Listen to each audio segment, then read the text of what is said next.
রাষ্ট্রপতি নির্বাচনকে সামনে রেখেই মমতার দিল্লি সফর। বৃহস্পতিবার কংগ্রেস সভানেত্রী সোনিয়া গান্ধীর সঙ্গে বৈঠক তৃণমূল কংগ্রেস নেত্রী। এর আগে 16ই মে 10 জনপথে দুই নেত্রীর এক দফা কথা হয়েই গেছে। এবার রাষ্ট্রপতি পদপ্রার্থীর নাম নিয়ে একটা ঐক্যমত্যে পৌঁছতেই আলোচনা। বিজেপি বিরোধী শিবিরের জন্য নাম চূড়ান্ত করা। কিন্তু এসব রাজনৈতিক কর্মসূচি ছাড়াও রাজ্যের দাবিকেও সমান গুরুত্ব দিচ্ছেন মুখ্যমন্ত্রী Mamata Bandyopadhyay.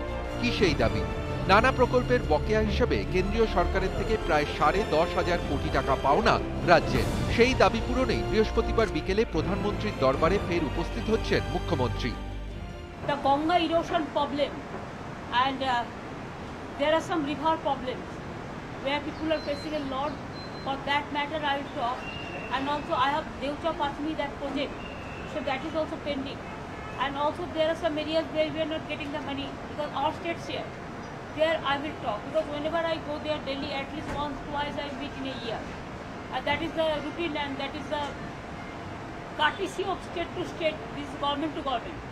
So for that reason I have the time. এর আগেও অবশ্য প্রধানমন্ত্রীর কাছে একই দাবি তুলেছিলেন মুখ্যমন্ত্রী। গত এপ্রিলেই হাসিনার ভারত সফরের সময় প্রধানমন্ত্রী নরেন্দ্র মোদীর সঙ্গে দেখা করেন মুখ্যমন্ত্রী। 100 দিনের কাজ, সর্বশিক্ষা অভিযান, দীনদয়াল উপাধ্যায় গ্রাম জ্যোতি যোজনা সহ একাধিক প্রকল্পে কেন্দ্রীয় বঞ্চনার অভিযোগ তোলেন তিনি। এবার রাষ্ট্রপতি নির্বাচনের আবহে ফের সেই দাবি আরও জোরদার করতে চলেছেন মমতা। প্রধানমন্ত্রীর সঙ্গে দেখা করলেও একই সঙ্গে বিজেপি বিরোধিতাতেও শান দিয়ে রাখছেন তৃণমূল কংগ্রেস নেত্রী। শুক্রবার রাষ্ট্রপতি নির্বাচন নিয়ে বিরোধী শিবিরের বৈঠকেও যোগ দেবেন মমতা বন্দ্যোপাধ্যায়। লক্ষ্য, রাষ্ট্রপতি পদে বিরোধী শিবিরের অভিন্ন প্রার্থী স্থির করা। Bureau report, ETV news Bangla.